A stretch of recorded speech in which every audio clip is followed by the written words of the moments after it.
The wind carried the scent of sagebrush and dust as Luke Barrett guided his sorrel mare along the narrow trail that wound between low, rolling hills. The leather of his saddle creaked with every shift of his weight, and the rhythmic clop of the horse's hooves was the only steady sound in the quiet expanse of the high plains. Behind him, miles away now, lay a ranch he had once called home, a place he had left without looking back. Luke had worked cattle there for nearly 6 years, but the land was heavy with memories he no longer wished to carry. Too many faces he missed. Too many mistakes replaying in the quiet hours of the night. He wasn't running from the law, he'd never crossed that line, but he was running from the man he used to be. A man quick to anger, quick to speak, and slow to mend fences, both real and otherwise. Willow Creek lay another day's ride to the north. Luke had heard of the town in passing conversations. Mall with a single main street, a church whose bell could be heard for miles, and a modest, general store that served as the hub for ranchers and farmers in the surrounding country. That store, he'd heard, was run by a widow named Clara Dawson. Folks said she kept it afloat after her husband passed 2 winters ago. But lately she'd been struggling with supply runs from the rail depot. The notion of a town like Willow Creek, quiet but hard-working, appealed to Luke. He wasn't looking for friends, not yet. Just a place where a man could put in an honest day's work without being judged for shadows he didn't care to explain, as the sun sank lower, staining the sky with streaks of orange and crimson. Luke pulled up near a stream. He let the mare drink, then swung down to rest his legs. Kneeling, he splashed cold water on his face.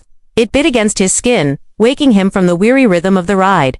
He sat on a flat rock, chewing on a strip of jerky, and let his mind drift back to the ranch he had left. He saw the worn corral fence, the dust rising from a cattle drive.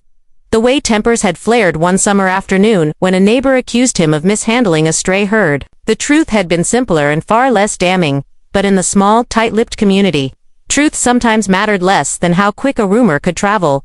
Luke finished his meager supper and tightened the saddle girth. The mare flicked her ears back toward him as if to ask whether they'd keep moving. "Not much farther," he murmured, patting her neck. The stars were out by the time he found a hollow between 2 cottonwoods to make camp. He unrolled his bedroll, built a small fire, and sat with his hands outstretched toward the flames. Coyotes yipped somewhere in the distance. He felt the familiar ache in his chest, longing not for the past, but for something ahead he couldn't quite name. In the firelight, Luke took out a folded piece of paper from his coat pocket. It was a notice he'd pulled from a post at a rail stop a week earlier. Help needed supply wagon from depot to Willow Creek. General store. Contact Clara Dawson. The words had stuck with him. He didn't know why exactly. Maybe because the handwriting was neat and careful, as if the writer believed someone trustworthy might answer. By morning, he was back in the saddle, the sky a pale wash of blue above the horizon. The trail dipped and rose, the land slowly flattening into open prairie. Around midday, he topped a small ridge and saw the faint lines of buildings in the distance. Willow Creek. As he drew closer, he could make out the livery stable at the edge of town, a few wagons hitched outside the saloon, and the clapboard front of the general store. A wagon sat stuck in the mud just past the store, its wheels sunk nearly to the axle. Beside it stood a woman in a plain blue dress and wide-brimmed straw hat, her hands on her hips, surveying the problem with the kind of determined patience Luke recognized instantly. Without thinking, he reined his horse toward her. "Ma'am," he called, tipping his hat as he approached. "Looks like you've got yourself a bit of trouble." She looked up, her eyes narrowing in the sunlight. "And you look like a man who's ridden far enough to know a stuck wheel when he sees one." Luke smiled faintly. "I reckon I can lend a hand." It was the first time in a long while that offering help didn't feel like a burden. The sun was high overhead, beating down on the dusty main street of Willow Creek. Luke stepped down from his mare, letting the reins hang loose as he surveyed the situation with the wagon. The wheels were buried deep in the muck where a water trough had overflowed into the road. Clara Dawson stood beside the wagon, her skirts dusty at the hem. She looked like the kind of woman who carried more weight on her shoulders than she let on tall. Straight-backed and with a set to her jaw that told Luke she was used to doing things herself. "Mind if I try?" Luke asked, nodding toward the wagon.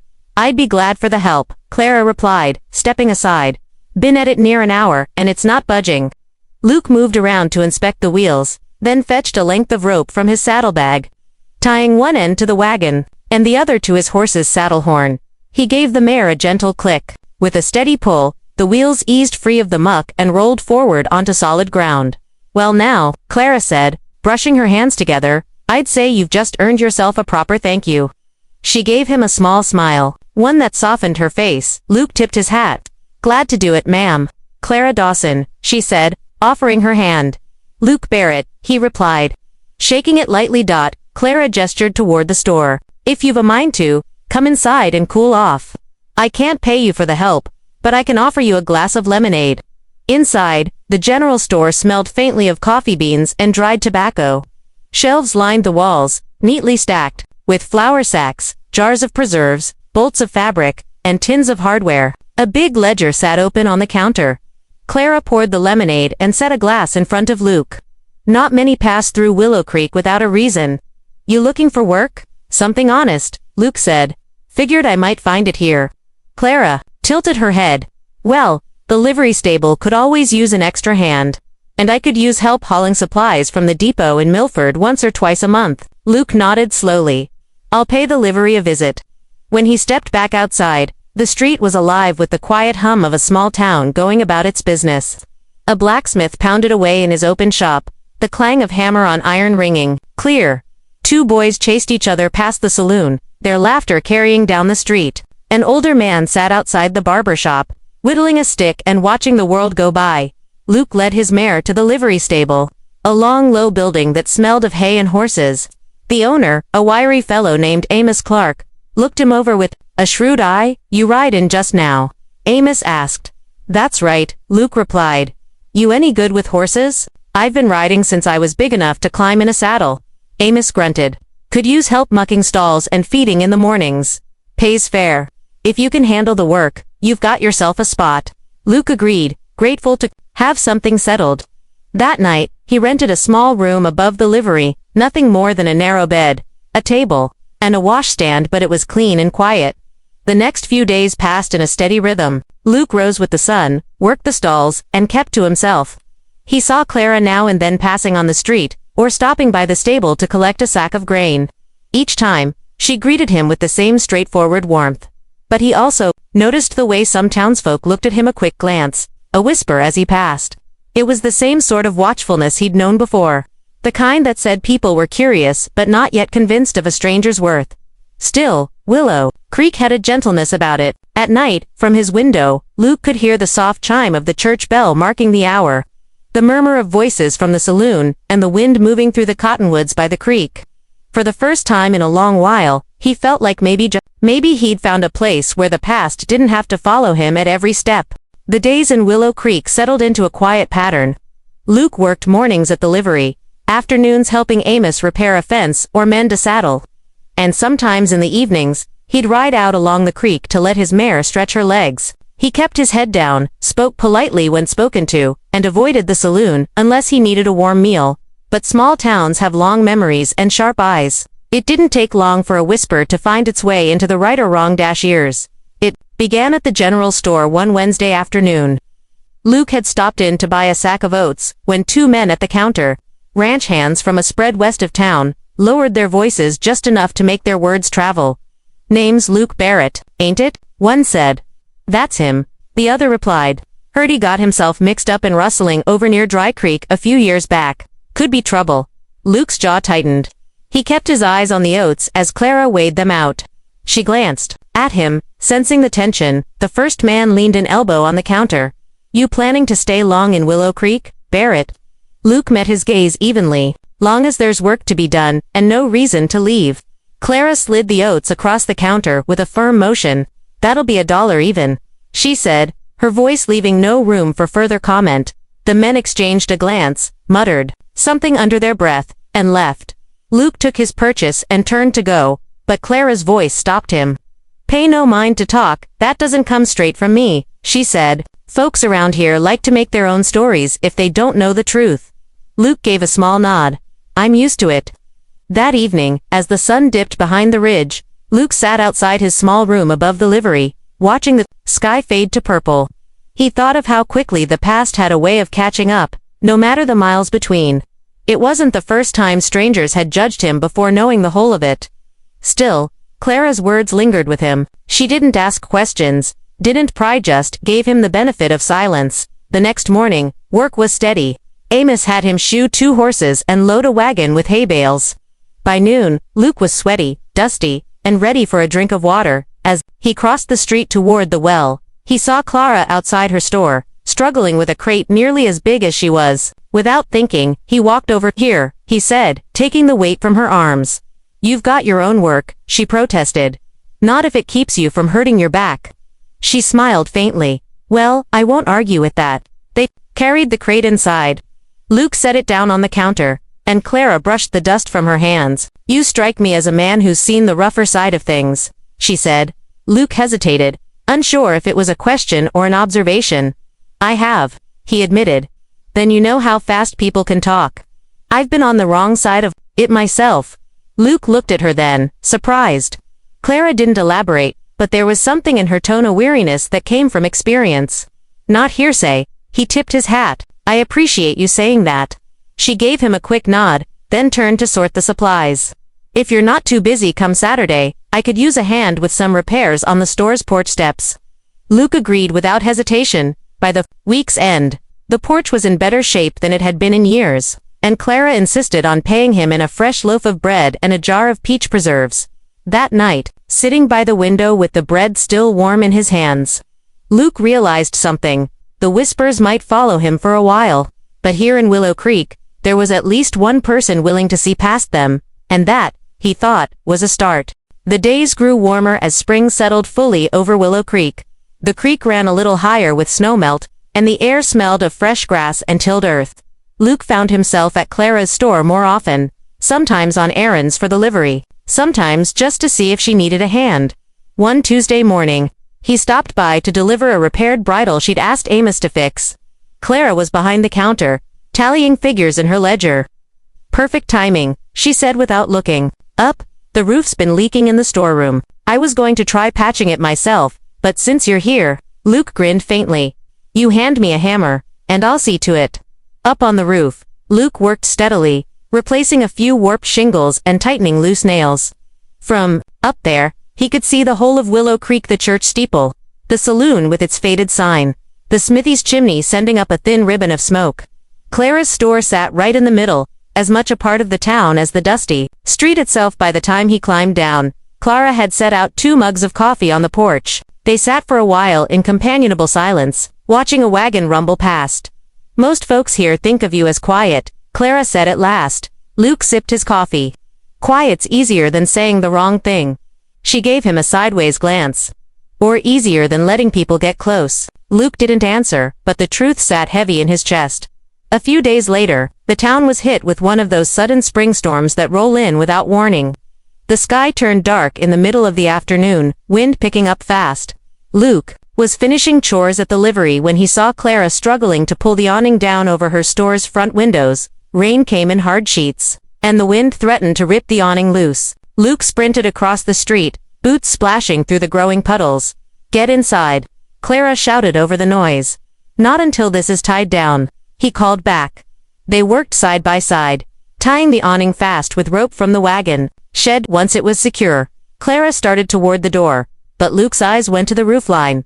"The north side's taking a beating," he said. "If the shingles go, the storeroom will flood." Before she could protest, Luke grabbed the ladder and climbed up. The wind tried to push him off balance, but he held steady, working to fasten down loose boards. By the time he came down, the rain had soaked him through. Inside, Clara handed him a towel. "You didn't have to do that. Would have been a bigger mess if I hadn't," Luke replied simply. They stood in the warm lamplight for a moment, listening to the storm batter the roof. "You ever think about settling down?" Clara asked suddenly. Luke looked at her, surprised by the question. "I've thought about it," he admitted. "Just never found the right place." Clara nodded slowly.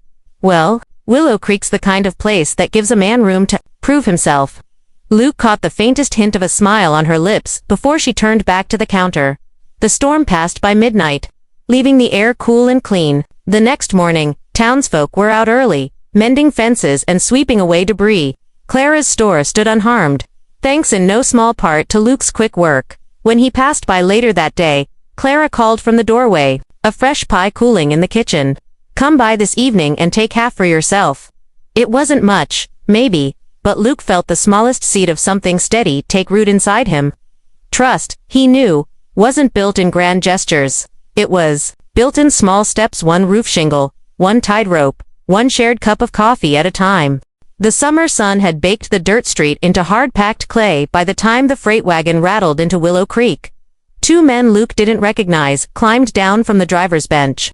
Both dressed in worn coats despite the heat, they moved with the kind of easy swagger Luke had seen before, men who made their living on the road and knew how to take advantage of those less wary.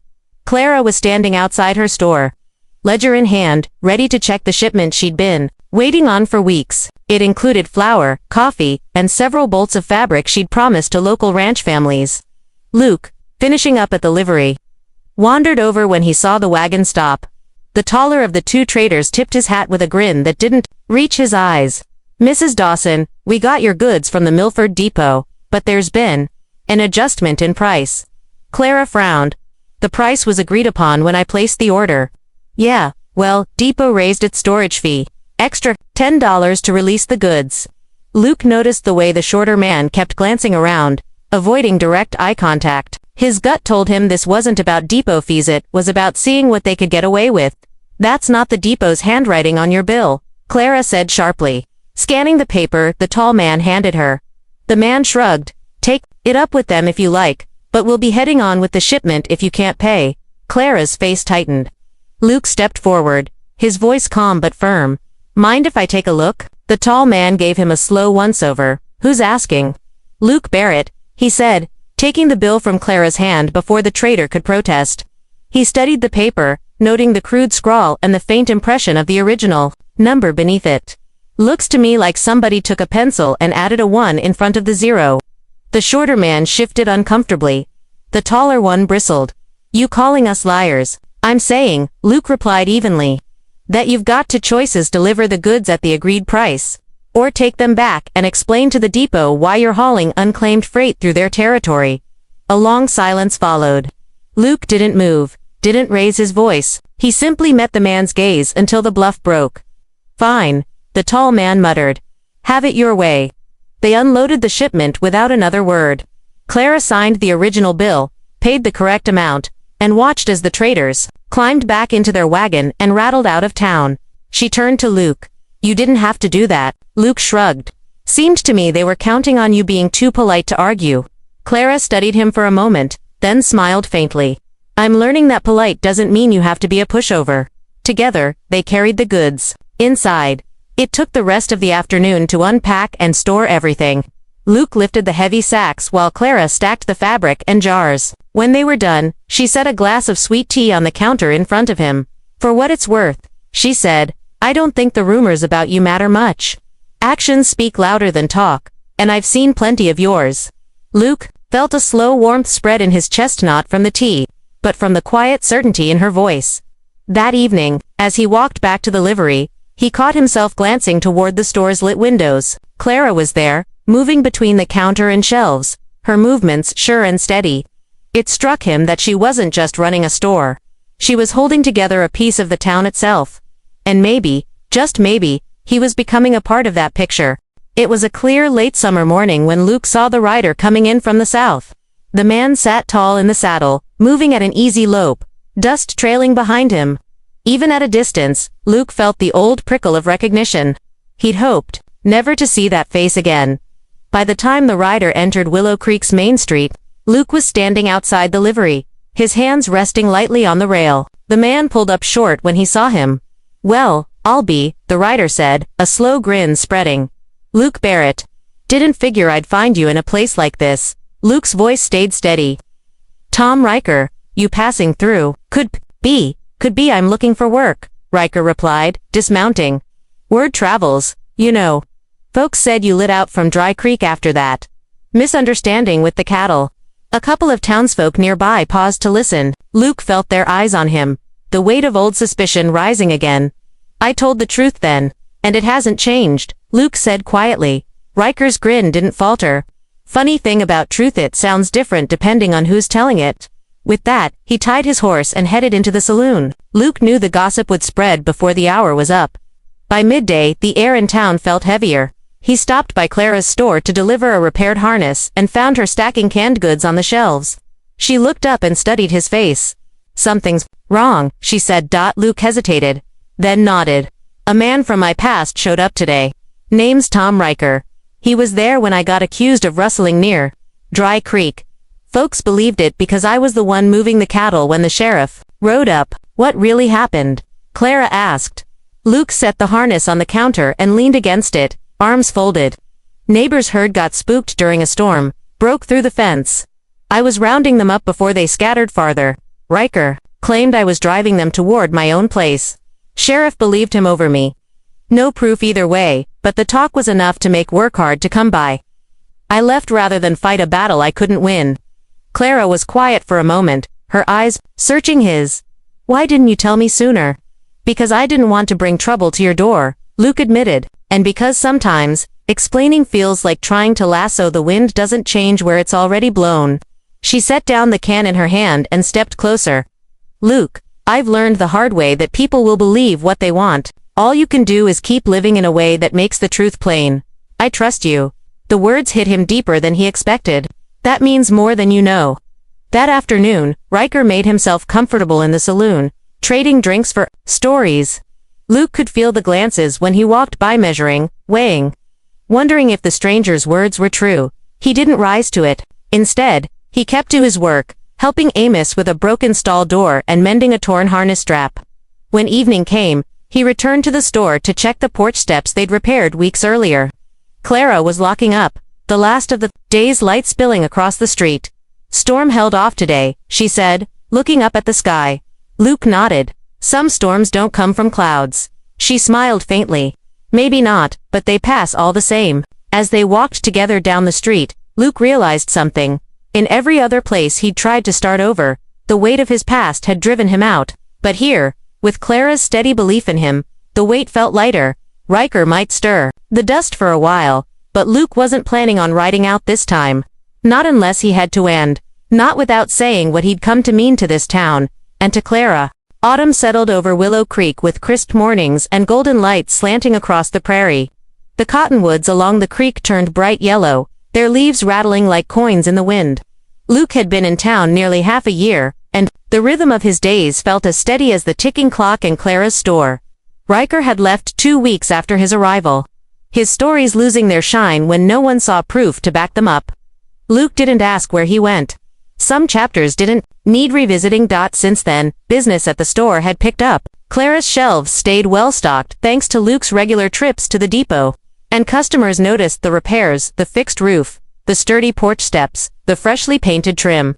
People began to greet Luke by name, rather than with a cautious nod. One cool afternoon, Clara was unpacking a shipment of new fabric when Luke came in, brushing dust from his coat. "I've been thinking," he said, leaning on the counter.